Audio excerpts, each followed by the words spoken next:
우리 첫 번째 답사는 이렇게 시작된다. 네, 고맙습니다. 또 근지 쌤이랑 또 우리 수미 쌤 앞에서 하려니까 또 이렇게 되게 좋네요. 네, 저도 여기는 처음이라 굉장히 설레고 좋습니다. 여기 지금 우리 첫 번째 답사는 충주 지금 이제 명성황후 소위 말하는 이제 민비의 피난지입니다. 민비 혹시 이름 아세요?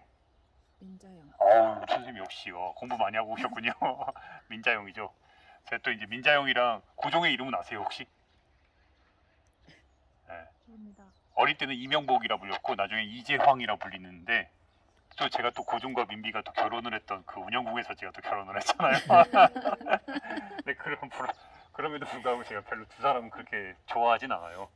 왜냐면은 의지는 강했는데 권력에 대한 의지는 굉장히 강했고 뭔가 해보고자 하는 열망은 강렬했는데 그 열망이 과연 자기의 능력만큼 됐느냐에 대해서는 의문이에요. 그 능력에 대해서 솔직히 자기가 갖고 있는 뭐랄까요, 그 열망만큼 능력이 됐다면은 우리가 과연 지금 이렇게 만국의 역사를 가졌을까 하는 생각이 저는 민비를 통해서 많이 느꼈어요. 아무튼 무슨 여기가 근데 어떻게 만들어졌냐면은 아시겠지만 1863년에 드디어 이제 고종이 10대 초반에 불과했던 고종이 왕위로 오릅니다. 근데 그 왕위에 오르고 나서 솔직히 10대 초반이었으니까 무슨 힘이 있었겠어요. 그 당시에 이제 부인이 민자영, 이 명성황후로 불리는 민비였는데 무슨 힘이 있었겠어요. 그러니까 이제 고종의 아버지였던 흥선 이하응이 이제 섭정을 시작한 겁니다.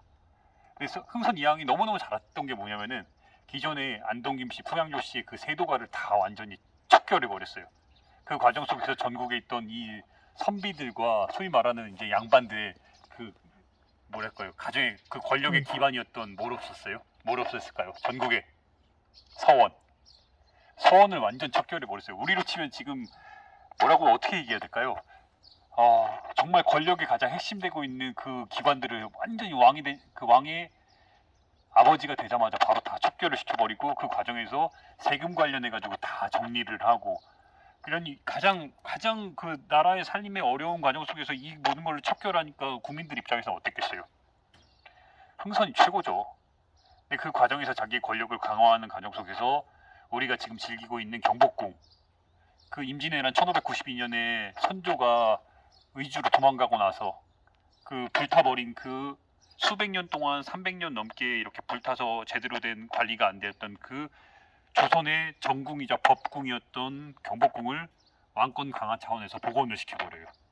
그러니까 이제 지금 우리가 100년 뒤에 이렇게 즐길 수 있는 게 바로 흥선의 위대한 업적 중에 하나죠. 근데 문제는 뭐냐면은 그 과정 속에서 자기 왕권을 강화해야 되니까 외세가 계속 이제 제국들이 이제 하나하나 침탈하는 과정들이 이루어지니까 이제 프랑스가 와가지고 여기서 이제 양요를 일으키고 천주교에 관련된 이제 그 신부들을 보내가지고 우리 이제 종교에 대한 그게 천주교의 이제 뭐랄까요, 자유화를 요청을 하고 그 과정 속에서 병인양요가 일어나고 1866년에 그리고 아시겠지만 평양에서 제너럴 쇼면모가 이제 사건이 일어나가지고 1871년에 그 미군들이 와가지고 강화돼서 다시 한번 신미양요가 일어나고 근데 문제는 이로부터 이렇게 점점 권력에 대한 그 집착과 권력에 대한 향유가 강해질수록 고종이 이제 청년이 된 고종이 비로소 나도 이제 정치를 하겠다는 생각을 하는 거예요.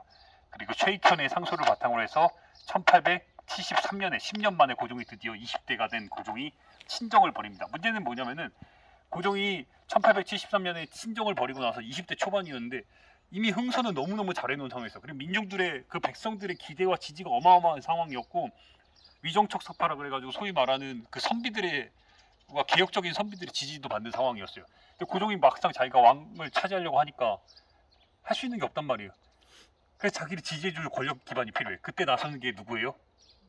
맞아요. 바로 여흥민씨 세력인 거예요. 민비의 외척들. 그때부터 이제 민비가 나서기 시작을 하는 거예요. 솔직히 이제 누나예요, 누나. 누나가 이제 그때부터 이제 저 이재왕보다 고종보다 민비가 더 나이가 많습니다. 그래서 자기 이제 외척들을 끌어들여가지고 그 외척들이 본격적으로 정치를 하기 시작하는 거예요. 이게 바로 1873년부터. 문제는 뭐냐면은 제가 말씀드렸듯이 지금이랑 어찌 보면 되게 비슷해요. 그러니까 권력을 갖고자 하는 의지만 강하지 이걸 따라주는 능력이 같이 돼야 되는데 그게 여러분 안 따라주니까 자꾸 이 간극이 발생을 하는 거예요. 그리고 문제는 뭐냐면은 이 민자용도 권력의 최중심부에 차지하고서 자꾸 이제 나중에 막 금강산 1만 2천 봉에다가 우리 전체 예산의 막 10%인 쌀을 막 뿌려대고 그래요. 왜 그랬을까? 그 위에 이제 아들들이 죽어나가요. 나중에 학문이 없어서 죽기도 해요.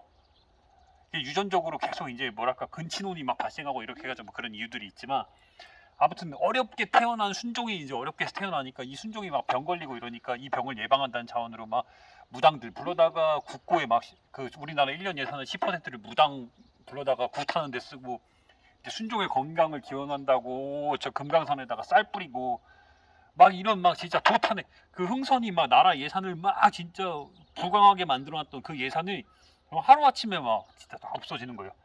그 과정 속에서 여러분 무슨 일이 일어나요? 1872년에 이제 1873년에 왕권을 잡고 나서 여러분 10년 동안 막 이렇게 왕권을 제대로 향유를 하는데 그 과정 속에서 여러분 뭐가 있냐니까 최초의 근대 조약이 1876년에 강화도에서 강화도 조약이 일어나죠. 일본과 왜 1875년에 운요 사건이 벌어져가지고 다 기억나시죠? 아시죠? 네. 최초의 근대 조약 불평등 조약. 근데 이런 근대 조약이 일어나고 하니까 이 과정 속에서 제대로 역할을 보여줘야 되는데 이 강화도 조약으로 인해서 그에 대한 후속 조치 차원으로 이제 막 여러 가지 일들이 일어나죠. 근데 가장 후속 조치 차원으로 일본에 갔던 뭐 김홍집이 이제 조선 책략이라는 책도 막 가져오고 막 그래요. 2차 수신사로 갔다. 갑자기 너무 이제 내용이 또 이제 왜냐면은 갔다 오고 나서 이제 흥선이 그전에는 쇄국 정책을 펼치고 개혁적인 정책을 펼쳤다고 하지만 안으로는 쇄국 정책과 이에 대한 반대급부로서 여러 번 했던 게 외세와의 근대적인 조약들. 그러면서 이 과정에서 자기가 뭔가 차별적으로 보여주는데 민중들 농사 짓고 있는 사람들 입장에서는 이게 뭐야 와가지고 외놈들이 와가지고 우리 땅에서 땅땅거리고 있고 뭔가 뺏기고 나가고 막 거기서 세금 따르고 이런 과정들이 막 겹치고 있었던 거예요. 근데 여러분 드디어 이제 1876년에 강화도 조약이 일어나고 이에 대한 후속 조치로서 나온 게 왕권을 강화한다는 차원에서 일본군 장교를 데려다가 뭘 했어요? 신식군대를 만든 거예요. 1881년에 별기군을 창설을 했어요. 근데 그러면 기존에 이 신식군대를 여러분 일본의 장교를 데려다가 신식군대를 창설했는데 기존에 흥선대원군이 이렇게 우대했던 구식군대들이 있잖아요. 군인들이 걔네들에게 가장 큰 문제가 뭐였냐면은 신식군대에 대한 예산이 없으니까 이쪽 신식군대만 키운다는 차원으로 이 군대에 있는 그 구식군대들에게 여러분 어떻게 했어요? 월급을 안 줬어. 얼마나? 13개월 동안. 13개월 만에 드디어 월급을 한 달치를 줬어요. 언제? 1882년 7월에. 근데 여러분 쌀을 받아가지고 오케이 니네 이제 쌀 받으러 오라가지고 갔더니 군인들이 갔더니 여러분 쌀을 깠는데 월급 봉투를 탁 열었더니 거기에 여러분 뭐가 있었어요? 13개월 만에 받은 한 달치 월급이 모래가 있어. 그거 어떡해요? 근데 여러분 그 모래를 준 사람이 여러분 누구야? 당시에 병조판사였던 민자용의 친척이었던 사촌 오빠였던 민겸호예요. 완전 빡쳐버린 거예요. 군인들이 여러분 어떻게 해요? 그래서 총칼을 든 군인들이 이게 무섭다는 거예요. 아무리 90군대지만 그걸 바꿔서 여러분 어떻게 했어요? 민겸호를 죽이겠다고. 실제로 민겸호 집에 가가지고 민겸호를 죽여버렸어요. 그리고 놀래서 여러분 어디로 왔어요? 이제 창덕궁에 머물던 그러면 여기에 이 모든 사태의 근원이 누구라고 본 거예요? 민비라고 본 거예요. 민자용을 죽이겠다고 넘은 거예요. 근데 민자용이 거기 숨어 있다가 여러분 어떻게 했어요? 이대로 가면 죽겠다는 생각으로 도망을 친 거예요. 이천과 경기도를 거쳐서 경기도 이천과 여주를 거쳐서 여기 방금 전에 우리 지나온 장호원을 지나서 마침내 어디까지 왔어요? 이 아침에 일요일날 우리가 오니 아무도 없는 이곳까지 와가지고 여기에 숨어든 거예요. 이게 1882년 7월이에요. 그 당시에 호위대장이었던 홍아무개가 민자용이를 업어가지고 여기까지 데리고 온 거예요. 드디어. 그래서 50여일 동안 여기서 숨어 지내면서 다시 그러면 이 90군대에게 여러분 추대된 사람이 누구야? 흥선이야. 흥선인데 민자용이 여기서 있으면서 그 사이에 흥선이 여러분 다시 정권을 잡고 나서 무슨 짓을 했냐? 민자용을 찾았으면 됐는데 민자용이 다시 못 나오게끔 하려고 민자용이 죽었다고 발표를 해버리고 장례를 치러버렸어요. 그래서 마치 소위 말하는 이제 왕비가 죽어버린 거예요. 근데 민자용이 여기서 여러분 절치부심하면서 50일 동안 있으면서 여러분 뭘 했어요?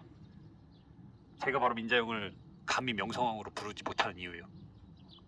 국내에서 이런 사태가 여러 번 벌어지면은 우리 힘으로 어떻게든 해야 되는데 자주적으로 해야 되는데 나쁜 버릇이 도죠. 여기서부터 외국 군대를 데리고 와요. 청나라 군대를 데리고 와. 그래가지고 실제로 당시에 데리고 온 게 위안스카이, 뭐 한자 그대로 하면 원세기를 데리고 와가지고 그때부터 이제 청나라가 여기서부터 이제 실제로 뭐 이모군란을 제압을 하고 2년 뒤에 1884년에 여러분 무슨 일이 벌어집니까? 12월에 개화당이라 불리는 김옥균 세력이 이 종로에 있는 조계사 옆에 여러분 뭐가 있어요? 우정총국이 있죠. 우정총국이 이제 실제로 막 설립되는 과정 속에서 개관 파티를 하는데 거기서 반란을 일으키죠. 이게 갑신정변입니다. 갑신정변이 일어나서 창덕궁을 여러분 이렇게 실제로 먹어버리니까 3일 만에 이 민자영이 여러분도 무슨 짓을 해요? 원세기에게 다시 한번 요청을 해요. 진압을 해달라고. 그래가지고 청나라가 이 개화당 세력은 김옥균 세력은 일본을 믿고 이거를 저지른 건데 청나라 군대가 원세기가 창덕궁을 완전히 감싸 안고 다시 이 갑신정변을 전복해버리죠. 그래서 실제로 이제 개화당 세력은 완전히 무너져 내리고 이때부터 1884년부터 민비가 죽는 1895년까지의 10년은 엄밀히 따지면 동학혁명까지 1894년까지 그 10년은 나름대로 고종으로서는 노력도 하고 뭐 이래저래 뭐 노력도 뭐 신식을 위한 개화의 정책들을 계속 이어가긴 하지만 청나라의 속국으로서의 역할밖에 안 됐어요. 제대로 된 역할을 못해서 그 과정에서 일본과의 갈등이 계속해서 일어나고 그 일어난 갈등이 1894년에 동학농민운동을 거쳐서 마침내 1895년까지 청일전쟁까지 쭉 이어지게 되는 거예요. 그 과정 속에서 불행하게도 을미사변이 1895년에 일어나서 민비가 사망케 되는 과정이 있는 거죠. 물론 그 사이에 이 청나라를 견제한다고 일본을 견제한다고 그 러시아와의 이제 그 러시아의 힘이 워낙 팽창적인 모습을 보여주니까 러시아에 가까운 모습을 보이다가 뭐 청나라에 때론 가까웠다가 미국에 가깝다 이런 모습들이 오히려 권력과 좀 멀어지는 계기가 된 거예요. 근데 그 과정에서 우리가 여기가 너무너무 중요한 이유가 민비가 여기 와서 잘못된 선택을 하는 결과적으로 그 잘못된 선택을 하는 그 시발점이 된 것이 여기라고 보는 거예요. 근데 민비가 결정적으로 여러분 1882년에 이모군란 당시에 청나라 군대를 불러왔고 1882년 뒤인 1884년에 갑신정변이 일어났을 때 다시 한번 청나라 부대에게 요청을 했고 원세기에게 그로부터 여러분 10년 뒤인 1894년에 동학농민혁명이 일어났을 때 드디어 이제 정부와의 화해까지 했는데 다시 한번 여러분 뭘 했어요? 이번에는 청나라 군대와 일본 군대에게 이 우리들의 이미 그 10년 사이에 이 외세의 군대는 이것이 다 침탈해 온 상황이야. 그 과정 속에서 동학농민군이 여러분 올라오고 하니까 반봉건과 반외세를 외친 이 동학농민군이 올라오니까 여러분 이거에 대한 정부가 이미 더 이상 어떻게 할 수 없는 단계가 또 뭘 했어요? 외세의 군대에 요청하는 또 결과를 이끈 거예요. 그때부터 1882년 이모군란 당시부터 2022년을 살고 있는 현재까지 주인만 바뀌었지 용산 땅에서 외국 군대가 주둔하게 된 청나라, 일본군, 러시아군 그리고 미군까지 이어지는 이 불행한 역사의 시발점이 이 장소에서부터 출발했다고 보면 되는 겁니다. 그래서 이 아침에 이렇게 와서 명성황후 피난 뭐 유럽이라고 적혀 있는데 오긴 왔지만 민자영을 참 명성황후라 부르기가 저는 여전히 아쉬워요. 그래서 제 기사에 제가 언젠가 민자영을 저기 민비라고 쓰지 않고 전 민왕후라고 썼어요. 그랬더니 이 쌍놈 새끼 네가 역사에 대해서 뭘 안다고 네가 임마. 근데 이것만 끝으로 얘기를 하면은 왜 제가 민비라고 부를 수밖에 없냐면 민왕후라고 부를 수밖에 없냐면은 여러분 고종도 여러분 엄밀히 따지면은 고종 우리가 고종이라고 그냥 부르잖아요. 고종 황제라고 안 하잖아요. 고종이 여러분 황제가 된 게 언제예요? 대한제국을 선포하고 나서 1897년에 황제가 됐습니다. 황제로 이제 스스로 올라간 거예요. 그 뒤로 그러고 나서 민비를 황으로 추대를 한 거예요. 추존을 한 거죠. 죽었으니까. 그러면 여러분 민비가 그럼 죽은 게 언제예요? 1895년이에요. 그죠? 그러면 죽었을 당시에는 민비였어요. 말 그대로 민시성을 가진 비여 왕후였단 말이에요. 그러니까 민비라고 부르는 건데 2년 뒤에 여러분 황제가 됐으니까 고종이 황제가 됐으니까 황으로 추존을 한 거야. 그러면 왜 우리는 일상적으로 볼 때 고종 황제라고 안 하고 고종이라고 부르고 왜 민비는 항상 명성황후라 불러? 고종과 왜 명성황후라? 고종 황제와 아니면 명성황후라고 같이 부르던지 아니면은 고종과 중전 민씨라고 같이 하던지 아니면 민비라고 하던지 이렇게 하면 되는데 꼭 이렇게 왜? 물론 외세의 손에 의해서 척결됐으니까 그러니까 저희 죽임을 당했으니까 안타까워서 그러겠죠. 물론 이런 드라마의 매스컴의 영향도 있지만 아무튼 우리는 그 장소에 온 겁니다. 여기서 이제 전화위복을 한 외세를 끌어들인 민자영이 다시 돌아와서 10년 동안 나름대로의 역할을 하려고 하지만 결과적으로는 잘 안 돼요. 그리고 자기 스스로 외세를 끌어들였던 민자영이 외세의 손에 의해 죽임을 당하게 되는 겁니다. 비극의 역사의 현장이기도 해요. 아무튼 여긴 여기까지 하겠습니다. 네.